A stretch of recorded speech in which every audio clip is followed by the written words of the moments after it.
So, lunch break po namin. Asko ko sumumo. Samahan nyo kami kumain habang nagchichismisan kami. So, mga tea. Kung nga pala naman tayo. Ano na? Meron kaming topic dito. Kunyari na. Bunot ako. Okay. So, for today's video, ang topic natin is paano mag-cope up sa heartbreak. Wow! Grabe naman yan. Grabing topic. Paano mag-cope up sa heartbreak? Okay. O, mga T, unahin natin si Divine. Ano sa palagay mo? Anong opinion mo about dito? Or anong masasabi mo? Paano mag-cope up sa heartbreak? Na-heartbreak ka na ba, bakla? Oo naman. Kailan to? Gumapa nga ako sa iyak eh. Mga anong edad ka netong first heartbreak mo? And ano yung ma-advise mo sa mga nakaka-experience? 2018 ata yung year 2018. 2018. First heartbreak ko talaga. Sakit eh, masakit. Sobrang sakit. Ako kasi pag ako yung tinanong Gusto mo nang sumigaw sa ano eh.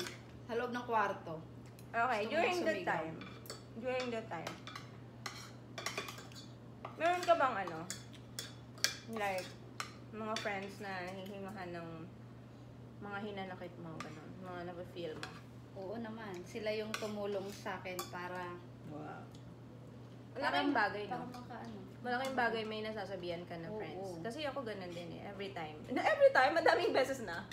So every time na may heartbreak tayo, yung mga friends natin is malaki talaga silang moral support. Ginagawa mo nun, T? Lumalabas ka ba? Doon na ako nag-start pumasok sa bar, sa Paddy's. Pero Bar? ano, hindi, ano naman yun, hilig ko talaga yun since kahit wala pa akong boyfriend. Kasi galing akong province, so syempre mahilig ako sa diskuhan. Every Saturday sa province may diskuhan kasi siya. So, nung pumunta ako ng Maynila, hindi ko na siya nagawa dito. Kasi, ayun, laking probinsya ka. Pagdating mo dito, di mo na alam gagawin mo. So sa madaling sabi, ang naging coping mechanism mo nun is to go out. Yes. Magwalwal, gano'n. Magwalwal. Umiinom. Pero hindi naman ganon ka ano talaga. Walwal, pero alam mo pa rin na yung limitations mo, gano'n. Ikaw naman, Enjoyment lang, ganon. Mag-enjoy lang daw siya. Parang yun yung coping mechanism niya.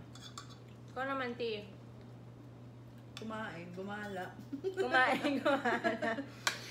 Kumain like sa iba-ibang lugar. Oo, yung ganon. nag-discover ng Kumain. place. Like, ano yung mga kinakain mo? Charot. Ay! RCB! Oh, kain lang yun. Wala. Medyo wait lang. Linawin mo yan. Baka may Oo, mga tama. marurumi ang isip Siyempre! Charis. Paborito mo pagkain. Ano yun? Ano ba to, B? Wek-wek ba to? Isaw? Ano po? Hotdog ba yun? Ano na? Hotdog. Tumalsik yung kanin. Hotdog. Iba po, footlong. Oh my God. Sana all long. Seryoso. Kasi baka mamaya may mga panood na. Siyempre, of course, may mga panood sa atin na nasa present situation na ano yun, nasasaktan, nagmumukmuk. Usually, yun talaga yung initial na na reaction mo kapag broken hearted ka, di ba? Usually, magmumukmuk ka muna, mag-emote-emote ka, pero para labanan yung depression or yung lungkot, yun yung magiging coping mechanism. Ano yun? Tumagay po. Tumaga. Oh, very common, no? Oo, Very uminom. talagang uminom, no? Kasi parang parang dali ang limot sa sakit. Gano'n. Oo. Pag nalasing ka. Pero kasi, totoo naman, eventually, kapag lagi mo na siyang iniiyak, palesen ng palesen. Oo, yung sakit. Oo. Pero minsan, ma'am, yung pag-move on daw kasi, Sige, yung pag-move on daw kasi, parang hindi siya linear na parang, yung sinasabi lang time heal all wounds. So, parang hindi kasi araw-araw na masabi mo na, ay, second day na ng pag-move on, parang nabawasan na yung sakit, hindi na mas masakit. Hindi ganun kasi may mga time na, ngayong araw hindi mo maiisip na nasasaktan ka pala. Kasi kunyari super busy or may iba kang ginagawa. Tapos may darating ng time na parang sa susunod na araw or 3 days after, parang mag-isa ka sa kwarto. Tapos may isip mo na, Bigla na lang. Oo, parang yung bigla na damdamin lang mo. bigla kang magme-meltdown na, ay, putik. Ito pala kami dati. Usually nangyayari yan, di ba? Pag na-idol tayo. Yung bigla tayo napapapos na wala tayong masyadong ginagawa. Yun. Kaya nga, ang hirap mag-move on na parang, Pag di ka busy. pag wala kang ginagawa. Kaya dapat you make hindi yourself na-occupy busy. yung isip mo eh. Hindi na-occupy yung kung... Siyempre, pag may ginagawa ka, hindi mo naman may isip na ano yung broken hearted ka. Tama. Kasi So, mas importante yung magkapera. Mas mahal ko yung pera kaysa sa lalaki. So, ang ano dito, ang sa madaling sabi, kailangan i-busy mo yung sarili mo. Parang ganun. Parang gano'n. No? Or mag-isip ka ng parang paglilibangan. Gano'n. Labas-labas ka, chika-chika ka with your friends. Or kaya kung may trabaho ka, focus ka sa trabaho mo. Tama, no?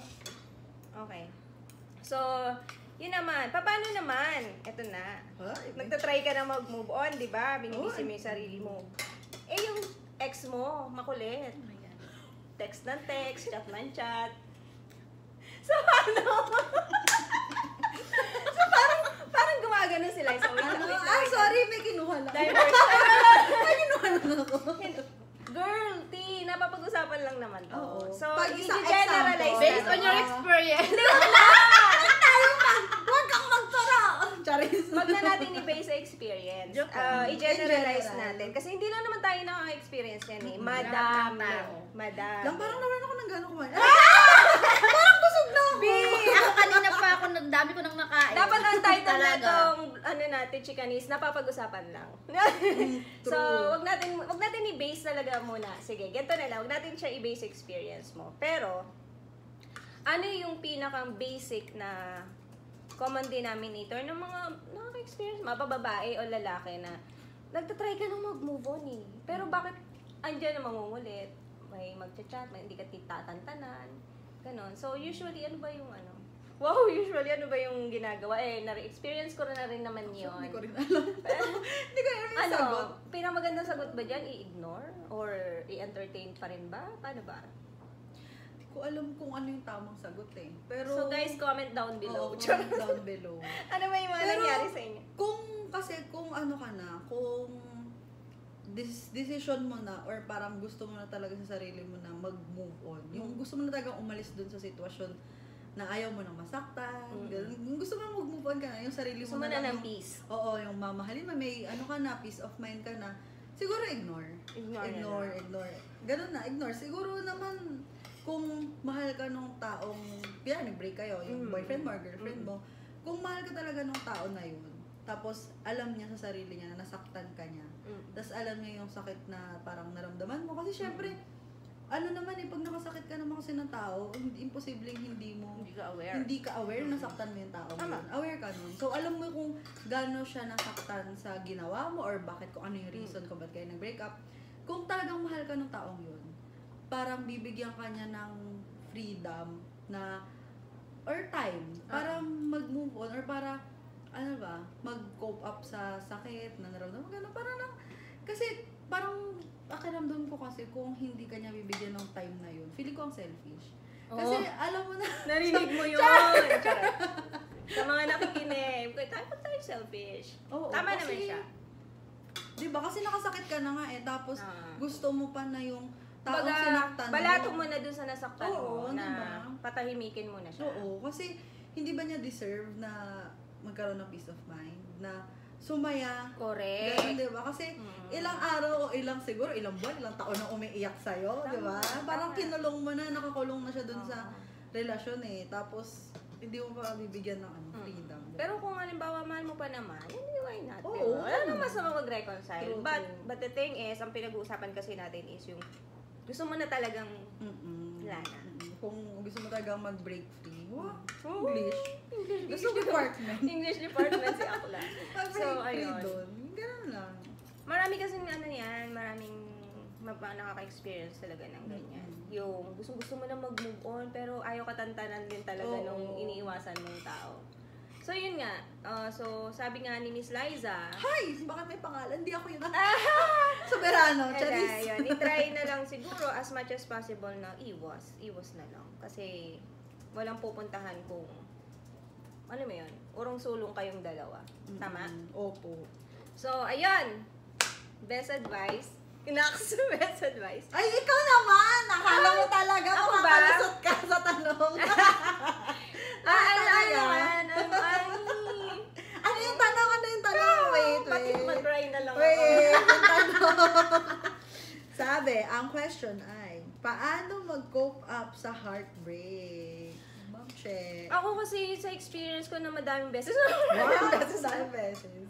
True story. Hala, Ano, malaki Experience talagang contribution sa akin yung mga kaibigan ko na nakakausap ko.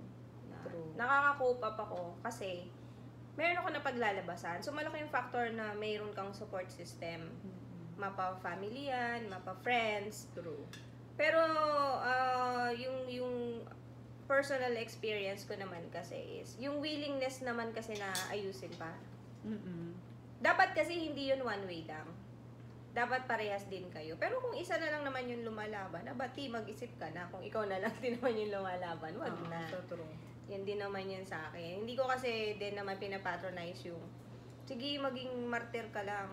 Diba? Hindi naman kasi lahat ng tao kaya yun eh. Yung True. kaya magpakamartir. Hindi True. lahat talaga. So, parang ako, saludo din naman ako dun sa napanindigan talaga nila na bumitaw. Kasi, yung sa akin kasi, pag mahal mo kasi, nilalaban ko, pag mahal ko.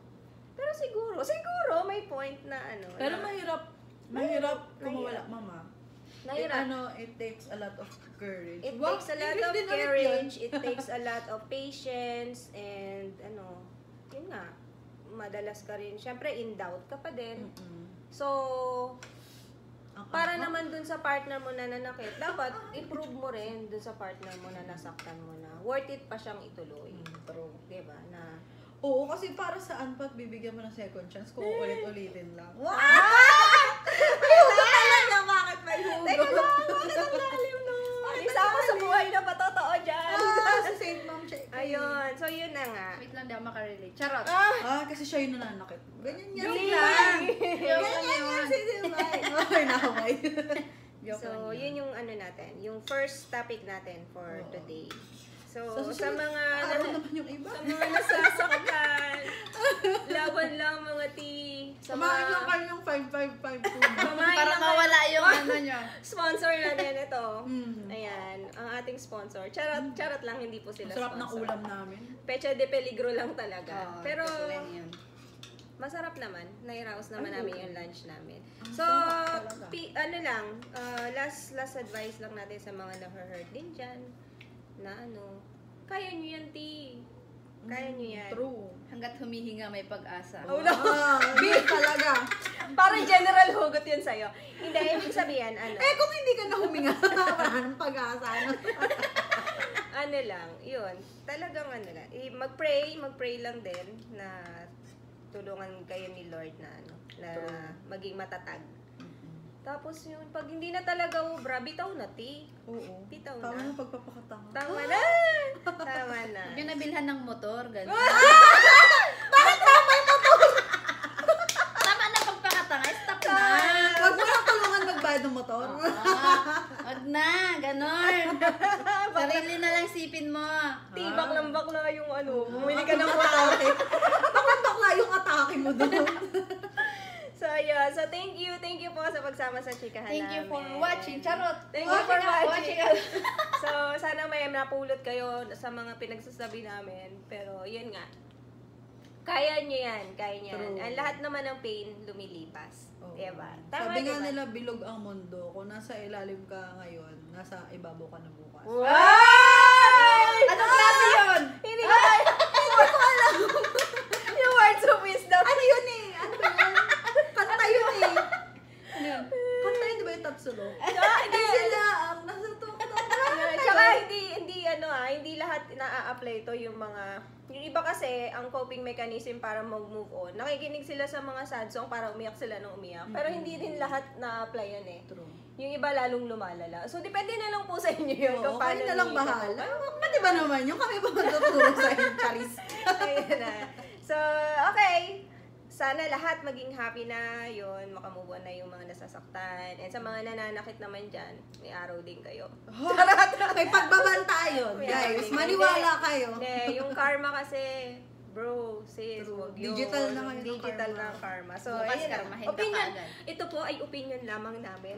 Meron So, kaming disclaimer. Charis. may disclaimer. May Opinion lang disclaimer. namin ito. So, Opinion to ng 5552 na kasi yung ulam namin ngayon eh. So Pekto kung siya. ano yung lumabas sa bibig namin, so galing to, po yun sa ang topic natin, 5552 na. ang topic natin depende sa ulam. Oo.